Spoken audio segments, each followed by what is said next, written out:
Hi, I'm Georgia. Welcome to DebbersDo. This is With Respect, the show where we talk about the stuff in martial arts people don't usually want to talk about. And today I have with me my lovely friend Jen. So Jen, what brings you here today? Basically, Georgia was mine for me to come down and be the guinea pig. It's an interesting concept. I've been done martial arts now for 5 years, so since 2020, and we're on the cusp of 2025. So to me, it makes sense to discuss some of my background with Georgia, and obviously, naturally, she's asked me a few times about my background and different disciplines that I've dabbled in over the years. So basically, we thought we'd have a conversation about that and about weird martial arts culture and whatnot. Anyway, well, I say weird, but odd perhaps. I don't really know how to word it, but just odd things, some red flags, I guess, really, that I've noticed over the 5 or so years now that I've done martial arts. And basically, that's it. We're not really here to dismantle or diss anything per se. It's just more pointing out red flags. There's two women, again, of what we've seen anyway over our years within martial arts, respectively. So yeah, that's it in a nutshell.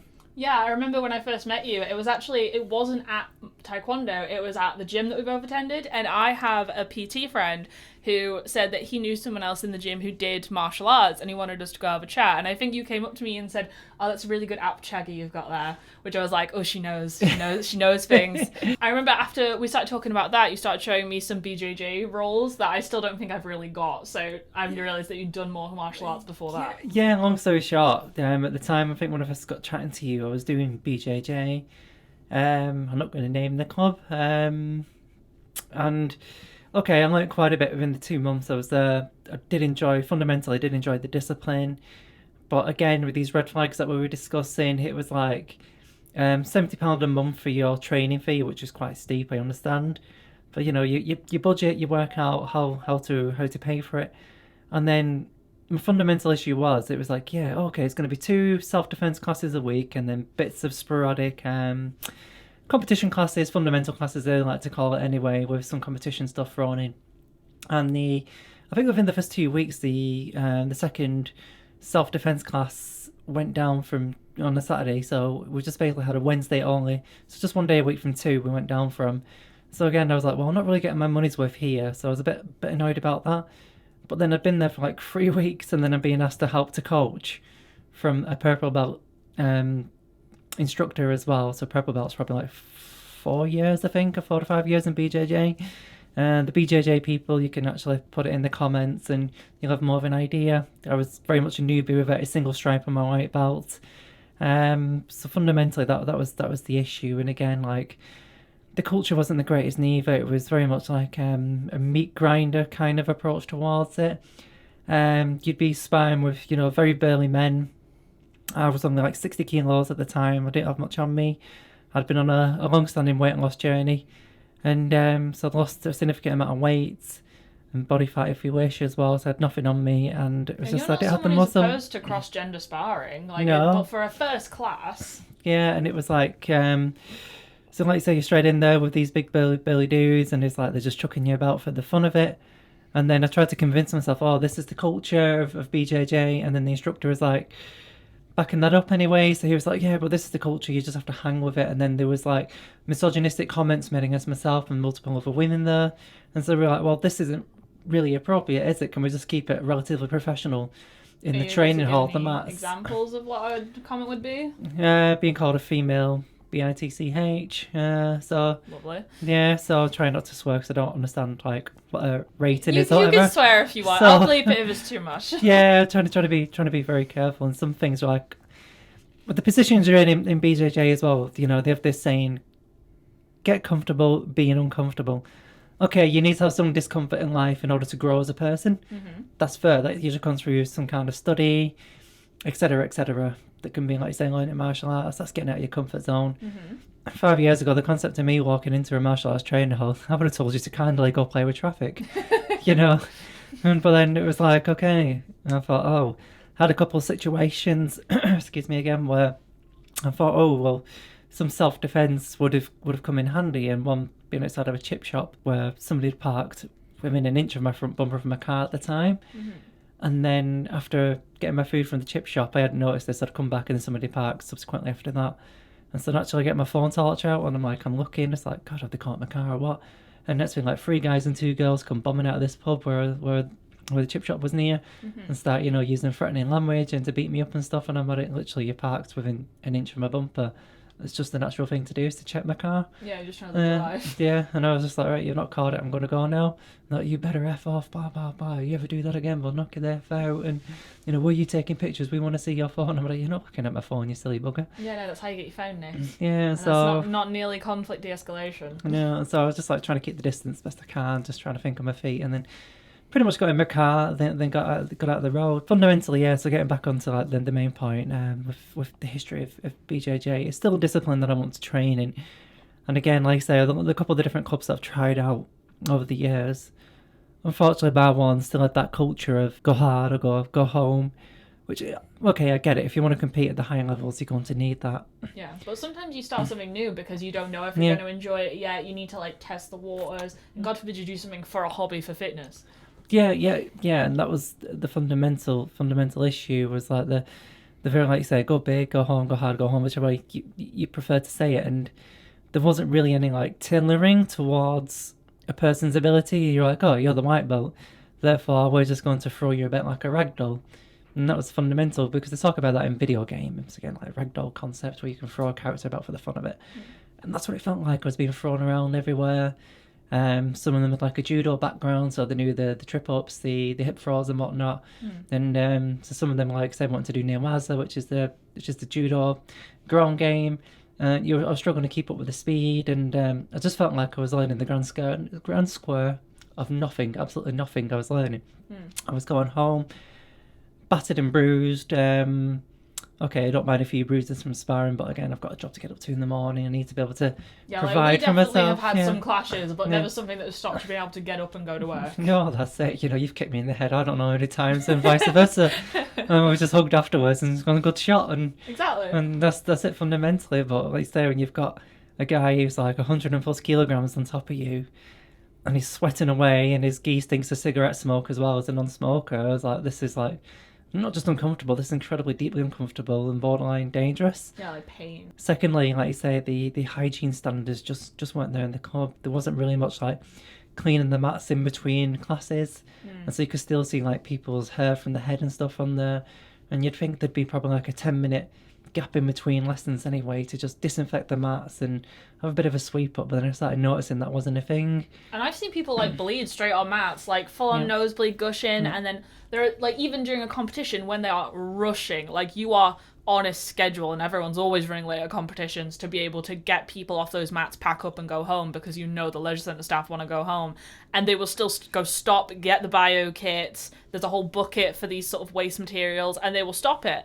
But in a normal class where you like control the environment, like you say, we're being a BJJ club, everyone was in-house anyway, so this club, so their own mats, and they were good quality mats. I think they're like Fuji mats or something. They're supposed to be like one of the really good quality ones, and they had the specific deals with like whatever gi company, so I bought one of their gis, which was actually a pretty damn good one. I sold it back on, unfortunately. But I'm still looking to maybe go and train a little bit of BJJ. So basically, yeah, a bit more about myself. I started training to become a personal trainer in 2022. I'm most of the way there now. I've just my last bit to do, which is the nutrition and weight management. I've just an 8-week case study to do with a friend, and then hopefully we're good to go. But luckily, through getting to know one of my tutors, he's like a BJJ instructor as well, black belt, or a professor, as they like to be known as anyway. So I'm calling you BJJ guys out. It's a funny old name, but what can you do? You've got senseis, you've got sabuns in Taekwondo, like we do. So everybody else knows. So I guess it was just BJJ having a bit of a chuckle, that one. But it tickles me. But it's a BJJ black belt, and I said I will come down and come for a lesson anyway and just see how they do things differently, because he said, it's a completely different approach. We're not interested in meat grinding, a meat grinder attitude. I just want to teach people actually how to do this discipline fundamentally and how to defend themselves as well, which is just a fundamental. And originally when starting martial arts, I never thought in a million years that I'd get into like competitive nature of it, but it's kind of like come on gradually, which I think is down to a fantastic culture again, so, and a fantastic instructor. And I think that's like kind of brought it out of myself, because originally I was like, that seems a bit too much for me, the pressure of all that. But no, so fundamental since doing that, I think it's helped me to grow a lot more as a person. And yeah, so that's trying to wrap things up as best I can, because I don't know how many tangents I've gone off on here anyway. Honestly, so I've got a couple of follow-up questions, if you don't mind. Let's go. I'm sure Mick won't mind us dropping his website in the comments, but I'll check with him. Yes, Mr. E. Our instructor, Michael Essian.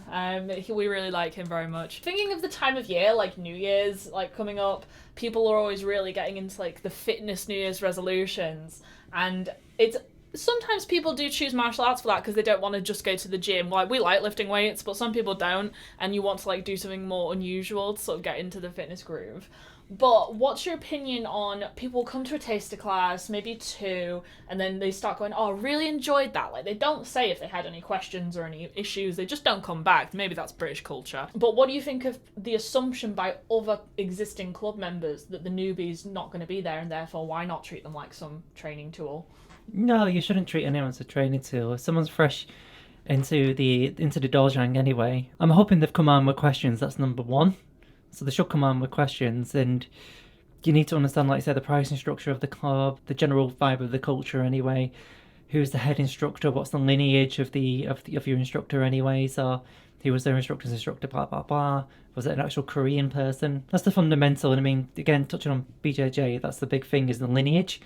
It's the lineage from someone who's actually a Gracie, a member of the Gracie family. So that's what I find quite interesting, but at the same time, we shouldn't hold people on the greatest of pedestal just because they're from a certain country, for example, so Korea, Brazil. But the fundamental, again, is coming in with questions, asking about the culture of prize instructors, gradings, whatever. But at the same time, for existing students, you need to be there to welcome these new people in, because this could be fundamental for changing their lives, for all we know. Anyway, you could make a positive impact in someone's life, right? Like that, they could learn some essential self-defense skills which could save their lives. For example, we've seen here in the UK like knife crimes on the rise, but always machetes and like angriness. You had riots in the summer, and so it's bits like that again. What you've seen, so somebody can learn that little bit, and whether that's just a punch or a kick or something, just something that can help them to survive at the very least and get out of that situation, a scary situation. But again, it's being open. Don't treat people as a training tool. Treat them as you want to be treated, with respect. Ultimately, with respect. Treat them as the individual they are, and making sure they feel welcome and comfortable.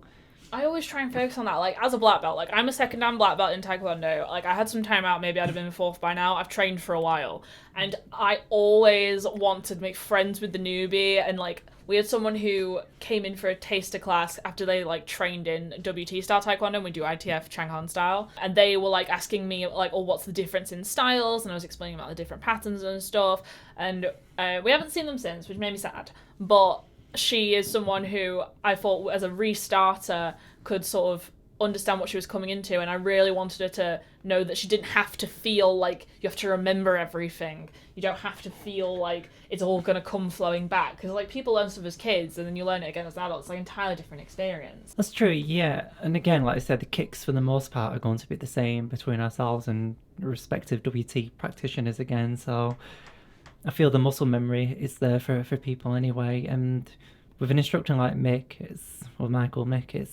he'll be able to like break everything down into its individual parts, and then help to tailor it towards that individual, especially with him being a full-time personal trainer. And so then he understands how to push someone correctly and how to work within their abilities, versus, unfortunately, like you said, what we've both commented on in the past with some martial arts clubs we've been to, where the instructors are very like stuck in the ways, a bit, I don't know, getting on a bit, so to speak, anyway. And assuming that suffering inherently means progress. Yeah, when it could be a sign of an injury, and not understanding how to tailor a class or something towards a person's injury, which is something I've seen quite a lot over the years again, where it's a bit like, oof, that's not very good, is it? That first lesson, for example, like say, someone's coming into a martial arts club, and then they're saying, right, I want to learn self-defense, and you make that first class all about like competition. Well, that's not self-defense. No, if anything, it's like just completely excluding someone, because how are they supposed to compete in an environment with no tools? That's it. They've not learned a single kick, a single punch, whatever. And all of a sudden, it's like, so again, that's what I found within BJJ. First fundamentals class, and then there's like whatever, half an hour whilst you learn a specific move. I'm trying to think now. I don't know, like a whizzer, for example. Comment down below, BJJ guys. I remember most of it. Americana. Whizzer's kind of like holding onto the side of someone or something, if I remember right. I nearly broke my toe learning that. And due to a brown belt coach rushing me, he's like, oh, faster. And I just yanked my toe against the mats, and I don't think I've ever screamed like that before. Owie. Yeah, and right, it's the first class, and they're like thinking, right, okay, these moves can help in self-defense.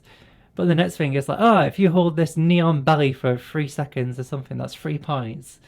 I was like, excuse me? I don't know what that means. Where's the I've never done a self-defense? BJJ class, so I don't know what that means. Yeah, and it was like, I think their way of scoring points, like you say, we're being grappling versus striking. Like you say, if you get a head kick, it's whatever, or get a tummy kick, it's whatever again.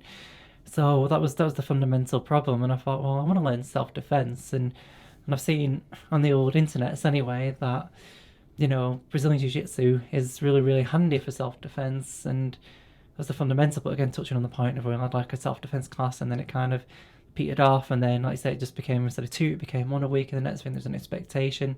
With me as a white belt without a single stripe, like, oh yeah, you need to start helping to coach as well. I was like, well, I don't have a Scooby-Doo what I'm doing. Like, if anything, like, we always say that a white belt is better than a no belt, is like not studying at home, but like, it's not something you have to specifically qualify for. So if I was someone who was a first person new white belt walking in, and you were still a white belt and then said, oh, I've only been here a few weeks, that wouldn't fill me with confidence that anyone in the room knew what they were doing. Again, with someone coming in through the doors of your martial arts academy, dojo, or whatever, again, it's understanding what they're coming in for, and it's having a few questions yourself as an instructor. Say, are you looking for more self-defense? Are you looking to get more into the competitive side of this discipline, or are you more into the traditional aspects like ourselves with patterns and line work? And I feel that's a fundamental as well. So I think it's a two-way street of that discussion and understanding the individual. So I think even if the conversation is there through social media, originally with a prospective student, a new prospective student, again, it's having that back and forth. What are your goals? Why are you looking to take up, I don't know, for example, Taekwondo, for example. Why are you looking to take up Taekwondo? Have you done your research on this discipline? Do you understand how we do things? Do you know anything about our association? I know so many people who don't even know what style of Taekwondo they do. They just know they do Taekwondo, which is like kind of tragic in that you don't get the onboarding when you join a club, but then some instructors like scared when to do, like when to like give you all the formal stuff because they don't want to scare you away. Obviously, you're getting your PT qualification. You're going to be teaching people. You've coached me in the past. We have fun doing that. In a minute, we're going to go do a live video session, so by the time this is published you can probably see our workout. How are you going to take your experiences of both positive and negative as a student to become the sort of like PT you want to be? The one thing you learn within gym instructing, stroke fitness instructing, and personal training is goal setting and teaching clients to set positive goals. You use the concept of a SMART goal. It's like specific, measurable, agreeable, or achievable, relevant, time bound. So that's one of the key things, but it's treating that person as the individual they are and getting to know them and learning how to push them appropriately and treating everyone with that fundamental basis of respect. It's like, yes, this individual is going to be paying you to help them to reach whatever fitness related goal or nutrition goal, for example, because I'll eventually be offering nutrition coaching, hopefully by this summer. Again, I don't really have the correct answer. It's just don't be an asshole. I think that is the correct answer. Yeah.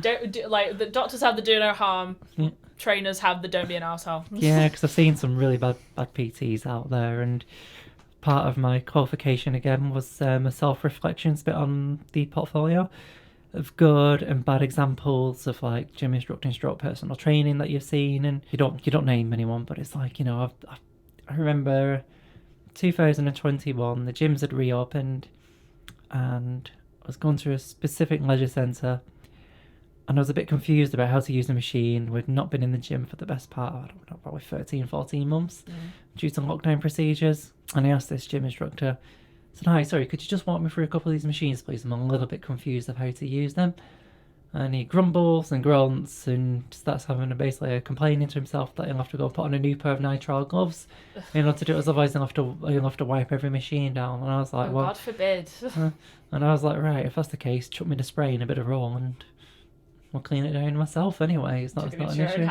Yeah, it's just, I was just disappointed ultimately. But I mean, everybody has a bad day, but it's just say, okay, yeah, no problem, because fundamentally within a gym environment, like with any kind of coaching martial arts, again, it's being able to teach someone correctly.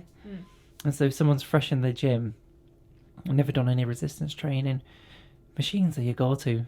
They're perfect. The range of motion's perfect. Everything's there for the most part. You know, there'll be a big discussion in certain forums or set online anyway on YouTube, for example, about what's best, what's not best. And yeah, there are going to be, machines which are better, but ultimately, not even better. It's what ultimately, what is your goal? What is your goal with resistance training? More bodybuilding style? Is it more sheer strength gains anyway? Like powerlifting, for example?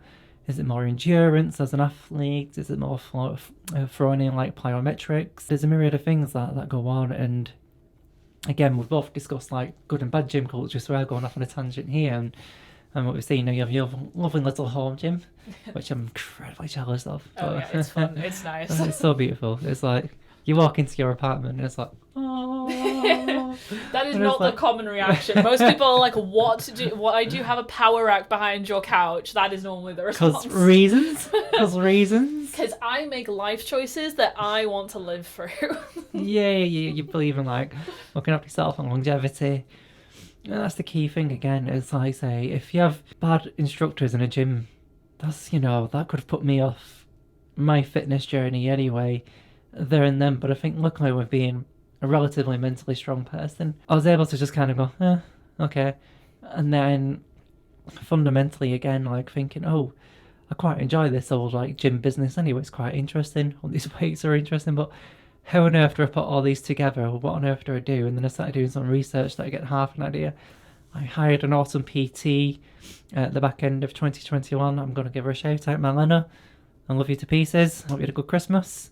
If you went back to Poland, cool. If not, try and catch you for a coffee sometime. Maybe link in the description if she sends it to us. She's awesome. She opened my mind so much and was able to push me correctly. And like I say, the discussion at the time, I'd lost too much weight as well. I was down to like 61 kg, and I'm 5'11", so just under 6 foot, touching that. Lost too much weight, so then she had to educate me on like macronutrients and what was the best for me to help put on weight, at the same time muscle mass, which was my key goal, because I lost a heck of a lot of strength. But then fundamentally, historically, I'd never really bothered with resistance training, and then I just fell in love with it from that moment goal. And don't get me wrong, she pushed me damn hard. Like, it's nothing nowadays. Like, God, what's squatting 14 kilograms, but back in December 2021, I think I was making every face possible anyway, trying to get 12 to 13 reps out of me, and probably calling her every name under the sun. But that's classic. But we had banter, and that was the key thing. And then I learned, and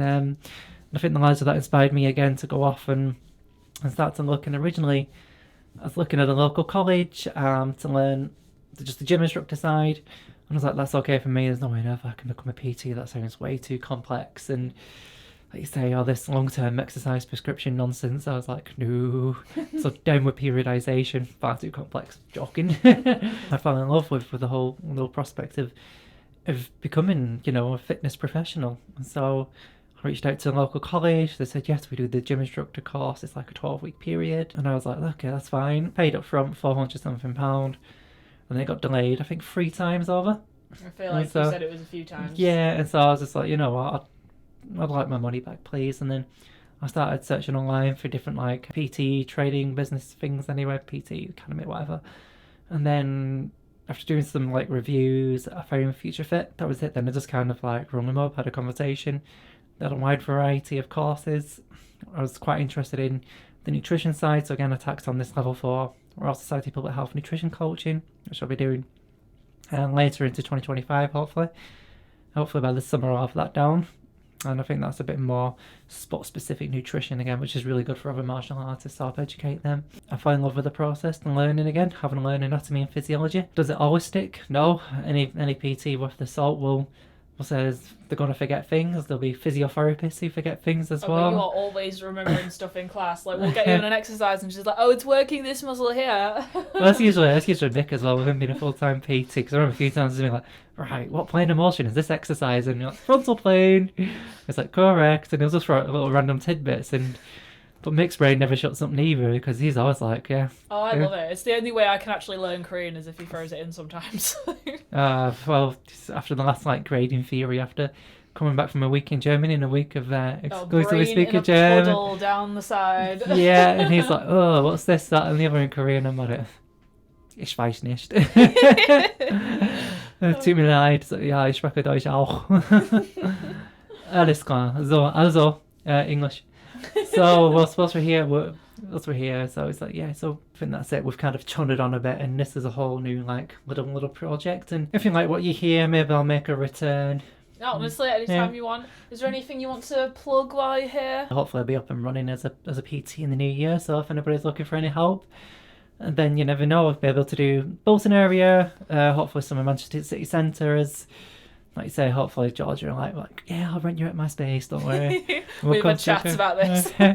Well, until I've got clients, I can't really say anything, can I? So, but it's like, it's an option, it's truly appreciated, and it's getting up and running, it's learning, it's helping people out, and yeah, just helping people to build better, genuinely sustainable habits within life, within training, within nutrition. And understanding, yeah, there's going to be times when things fall off, things don't go as well as you have an horrendous week at work, something goes wrong with a family member, you can't make training, these things happen, and the main thing is you learn, and you don't beat yourself up about it, and just show yourself that love that you deserve ultimately. Take care of yourselves, and hopefully I'll make a return in 2025 and we'll discuss some other nonsense. I think that is a really good time to sign off. I'm going to say thank you one more time, Jennifer, for coming on. Make sure you guys check all the links in the description and subscribe. Follow for more.